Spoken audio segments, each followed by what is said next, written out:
Hi, welcome to the Education Abroad podcast. My name is Ben Gifford. I studied at Japan at Rikyo University for 1 whole year.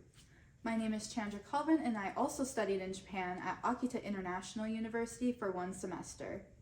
And today we're here to talk to you about preparing for Japan and everything you need to do before you enter the country for your study abroad.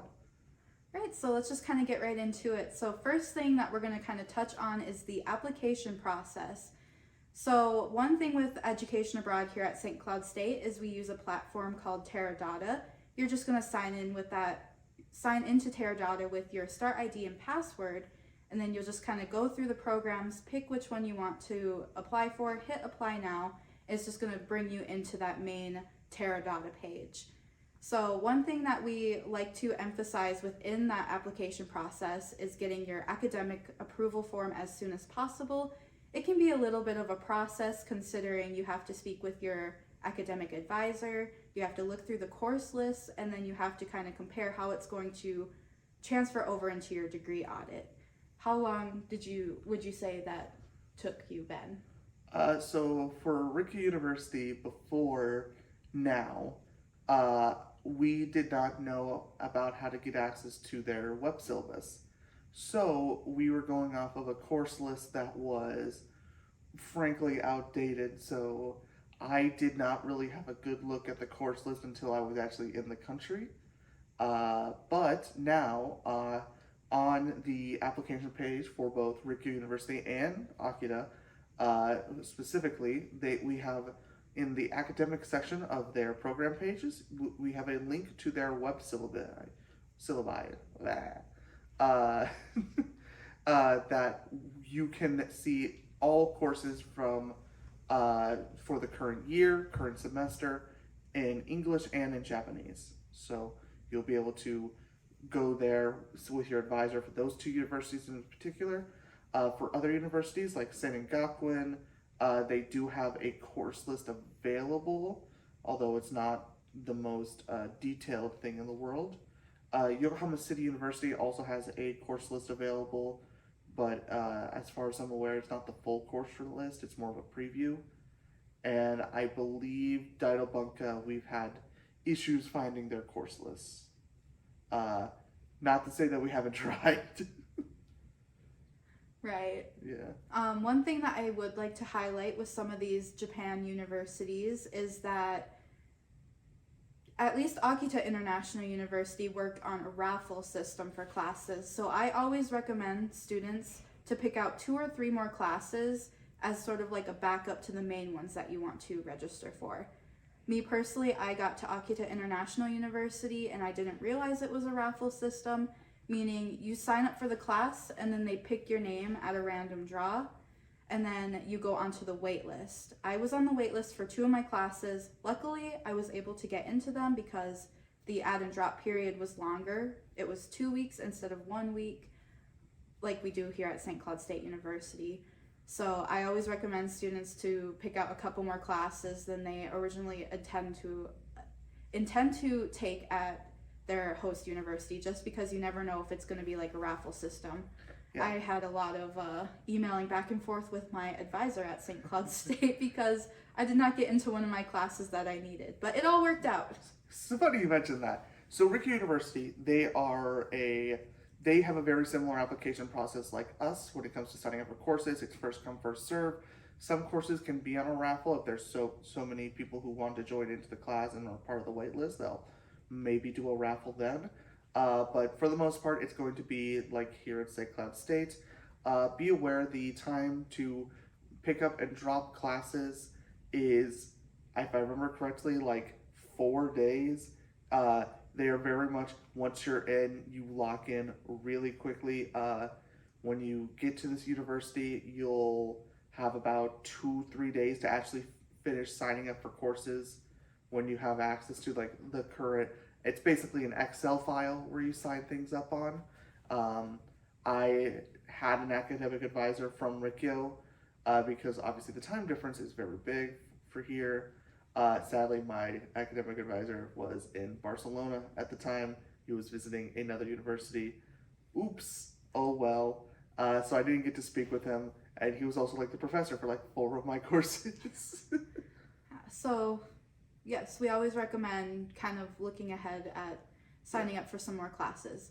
Another thing that we want you to do is to stay in contact with the Education Abroad office, just because we're going to have important updates regarding like your flight purchasing, as well as any like orientation things that you're going to need to know about your host university. Speaking of flights, SCSU... Before we bring up the flights for one moment, I do also want to point out, be sure to do that with your health information form. There is a form where you have to go get a medical check. We at St. Cloud State, you can go to Eastman for it, or you can also, they may, if you're trying need to get a chest scan, they will recommend you to the International Clinic in Minneapolis, northern Minneapolis. So be aware that you might have to go to Minneapolis for that. But yeah, going to flights, SCSU will book your flight for you, and you can, they'll put it on your tuition tab at the start of the semester, so you don't have to worry about that as like a cost you have to pay out of pocket yourself. You'll be able to use your financial aid for it. Do not worry, it'll be all good. Yep, and then SCSU will coordinate like those dates with you. Yes. Some universities start earlier, some of them start later. And I know AIU starts at the beginning of September, so I know a couple of the universities don't start till like mid-September, almost October. Nice life hack. We like to really favor Delta Airlines, and if you can use the Delta Airlines app, you can add that your you can get Sky Miles for this. Yeah. I did that. Oh yeah, I got Sky Miles for this Education Abroad trip. Like I don't fly Delta normally, but I do fly Delta normally. Otherwise, it's usually what's the sun one? Not Sunshine. I do have Who cares? Who cares? It's the budget one. We know the one that's like comes out of Minneapolis all the time. I completely forgot it. It's not American. American sucks. But moving on, we also wanted to make sure that there will be, before you go abroad, there's a pre-departure orientation. Yes, that is the word. You should tag it, please. Oh, sorry. Yeah, so like Ben was saying, we do have a pre-departure orientation every semester. It'll be like right before the semester that you leave. We kind of go over like process and procedure. We go over like health insurance information, general Q&A from global mentors such as ourselves, as well as other global mentors who have studied at other locations. It's a really good time. You make friends, and then you get to meet who else is going to your country. So we always want to make sure that you go to that pre-departure orientation. If you can't come to the in-person one, we do offer an online format, which is watching videos and taking a short quiz afterwards. However, the in-person one is more fun, in my opinion. Did you do in-person orientation? I didn't have a pre-departure orientation. It was COVID. Oh, okay. Yeah, we've been getting back into that, but I did have pre-departure orientation online, and that was even in Zoom. That was still fun. It was fun to meet people who were going to the same country as me. Yeah, our pre-departure orientation was like a short Zoom meeting, like 30 minutes long. There wasn't really anything to it. Honestly, I completely kept forgetting that I actually took it. With this one, don't you do the same, please. We put a lot of effort in helping you prepare. Also, there's food. Yes, free food. Always good. There's a full breakfast. There's eggs. Yeah. If you like eggs, you know. I'm really hungry. Sorry. So now we're gonna kind of move on into the more preparation after you've submitted your application and you've been accepted into the program. So we're gonna just kind of touch really quickly on that visa process for Japan. You must apply through the nearest embassy, which is in Chicago. You also have to send your application via snail mail. You can't do it online. I mean, you can fill out some portions of the application online, but you do have to send in, for the most part, your application, certificate of eligibility, which we will help you get, and then you also have to send your physical passport to the embassy in Chicago. This is important to note. Yeah, you get to send. Technically, you are able to pay express shipping for this. Don't worry. You can send it on priority mail or whatever USPS likes to to call it nowadays. You can get it as fast in as possible. Be aware you also have to pay the fee for sending it back. So they will also, if you I believe if you do send the try keep it exact change though. They aren't. I don't think they don't really like it when you don't do exact change, because it's more issue for them. Also, this is a more unique thing for Japan. Not every study abroad does this. You do not have to physically be in Chicago, as we said. You just need to mail it. Some you have to fly to Washington D.C. usually is like the big location for a lot of embassies. Like I believe for ANIC you have to go to. No, for no, Australia. not ANIC, but Australia. That's right. Another part of the Commonwealth. Yep, but for Japan, you just have to mail. You have to, so let me list off the things that you have to mail. You need to do your physical passport, visa application, an extra photo of yourself, which can be taken at the passport office or anywhere where you can get them taken, such as Walgreens, and your certificate of eligibility. I don't know why I can't say that. But again, SCSU, we're going to help you get that certificate of eligibility. It's basically a letter from the university that you're going to study at saying, hey, we've accepted them as an exchange student. Please give them a visa so they can attend here. So just kind of going over that. And then like Ben was saying, with sending it, you're going to also send an envelope that has your return address in it so that they can just plop everything back in there and send it back to you really easy. It should take about, I believe, depending on how you send it and then the time it takes to send back, 3 to 4 weeks, if I'm remembering. It's a little bit shorter now. It's probably shorter now. Obviously, I'm thinking about this through COVID lens, but I feel it's about like around, at maximum, it's going to be like 3 to 4 weeks. But that's not that bad. At maximum. At minimum, a week. It takes you longer to get a passport, frankly, let's be honest. Yeah. Now, another thing that a lot of people are probably interested in doing is working while studying abroad.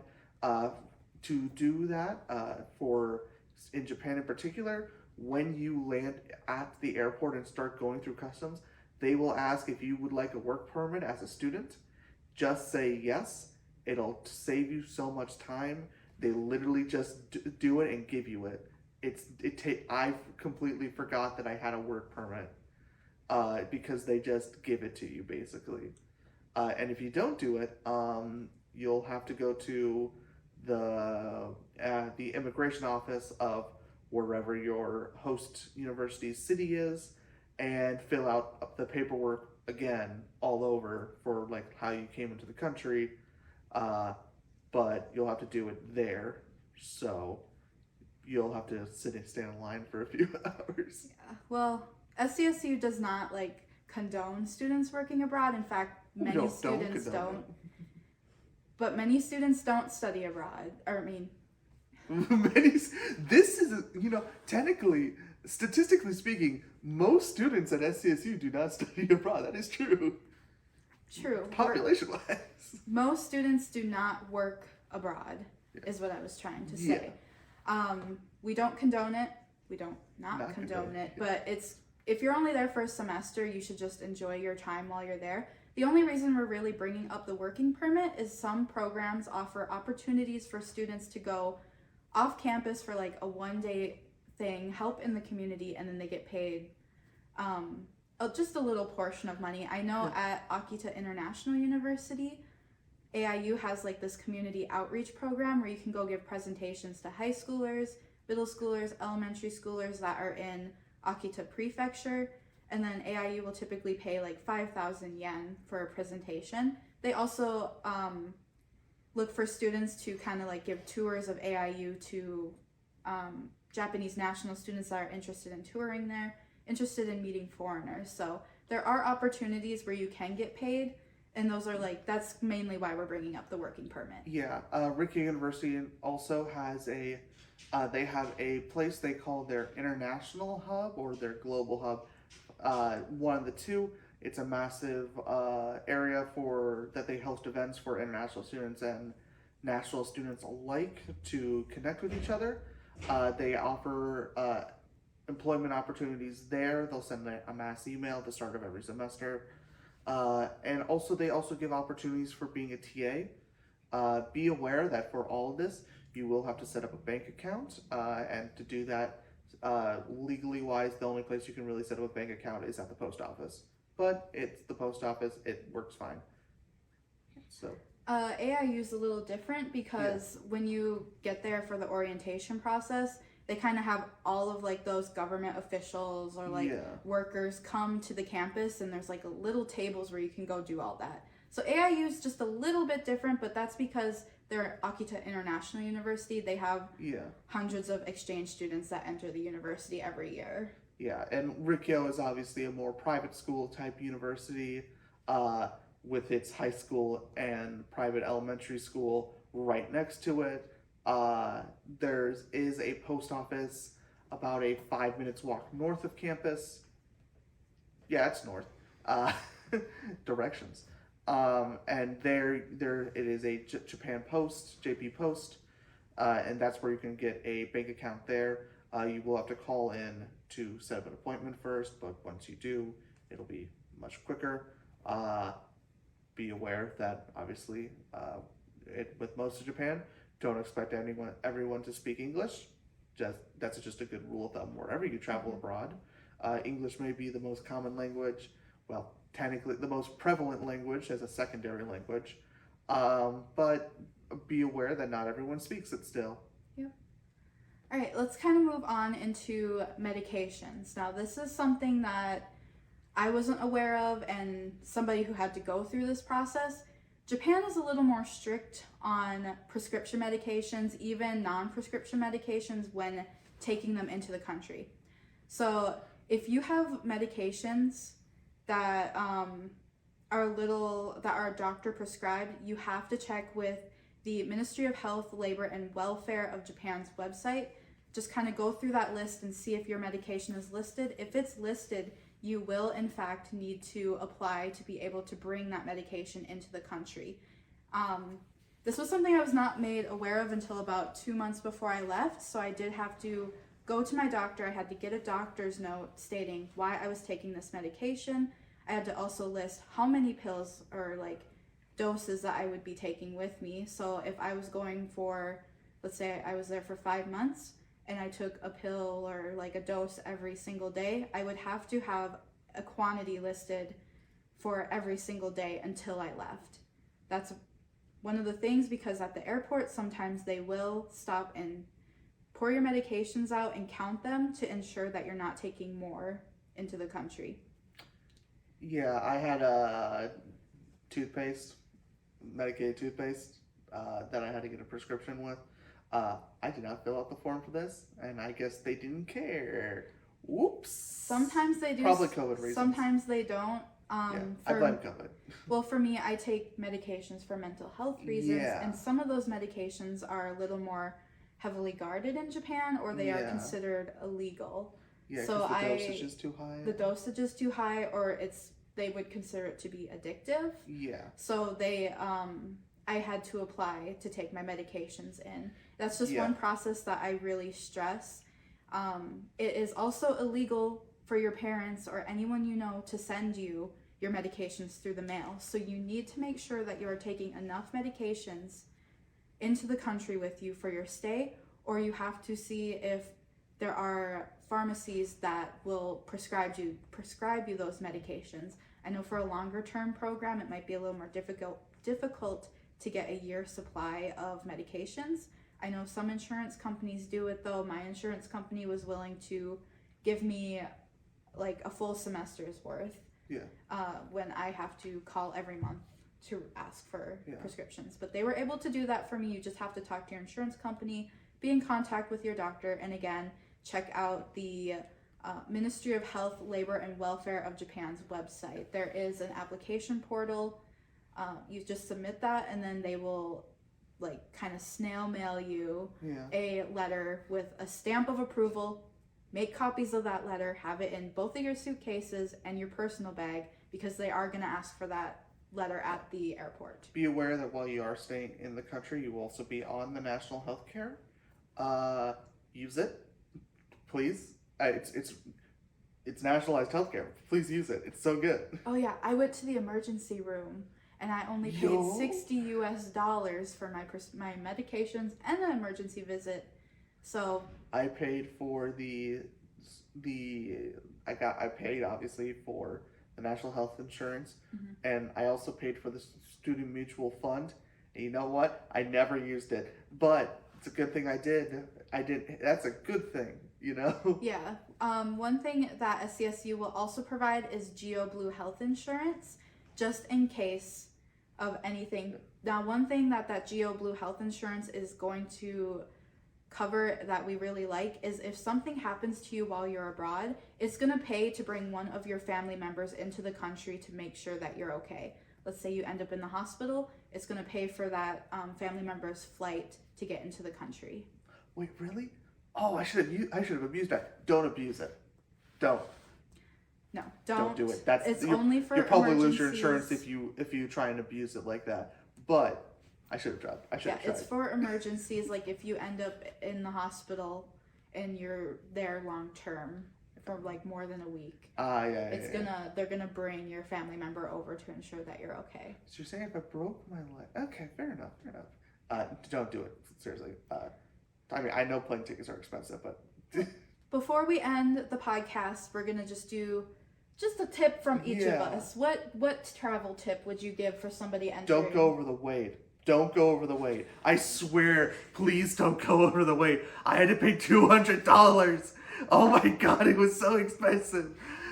Was that going there or coming back? Coming back. I had two free suitcases. I was over the weight on both of them, and I couldn't tell you. It's been a bit. I couldn't tell you if I had to pay $200 each or $200 total. Neither is good. I believe the weight limit is 20 kilo. Don't quote me. I'll double check to see what it is. It'll depend on your airline, but the number will be like probably somewhere on this video. Yeah, sorry. I can't remember it right now. Also make sure don't like pack too many clothes. You can buy clothing in Japan. There's a big and tall store. If you're like over 5'6", you can go to a big and tall store. I know it sounds weird that's the threshold, but that's the threshold for big and tall. I know even for me, I packed too many clothes because I ended up buying a lot of clothes in Japan. My most commonly shopped store was GU and Uniqlo because they go by American sizing basically. Yeah, Uniqlo does. If you are in Tokyo specifically, Tokyo in Shibuya or Shinjuku, I believe it's Shibuya. Shibuya's Uniqlo has a big and tall section.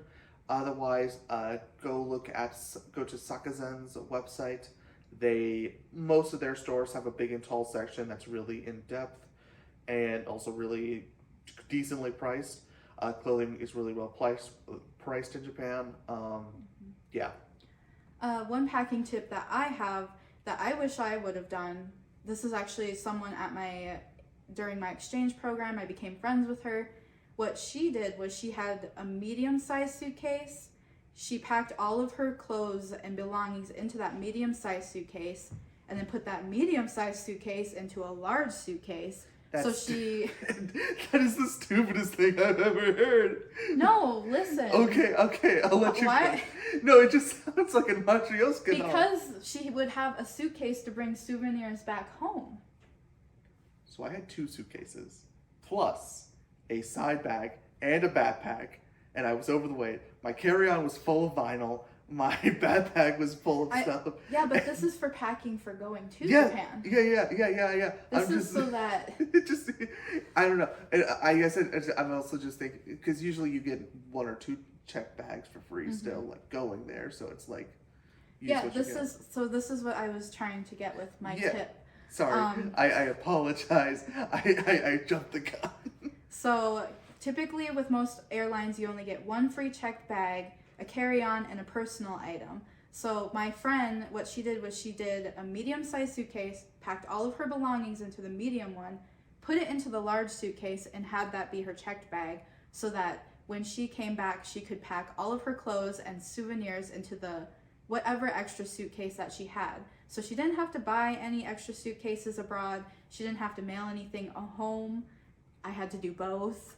I had to buy an extra suitcase and mail stuff home, but I thought that was a really smart travel tip on her end, because she was preparing ahead of time knowing that she was going to bring stuff home. So I had family visit me, so I gave them my suitcase that I already had brought. So I bought 2 suitcases while in Japan. They were very cheap, very cheap. I paid the amount I paid for both of them was less than what I paid for the one I bought here. So don't be afraid to buy something you need, by the way. Just don't. Yeah. Japan is pretty decently priced. Yeah. But yeah, this concludes our video for, preparing to leave for Japan. Couple little tips in there. If you have any questions, you can reach us at the Lawrence Hall, room 113 in the Global Hub. Do you remember the number? I do not remember the phone number, but we'll put it on the video right here. Dang, Cassidy's gonna be so sad at you. She quizzed us last week. It'll be better on the video as a text that's anyway, true. so That that they is can so actually see true. it. All right, well, thank you Love so much for Cassidy. watching. Bye. Bye. Bye.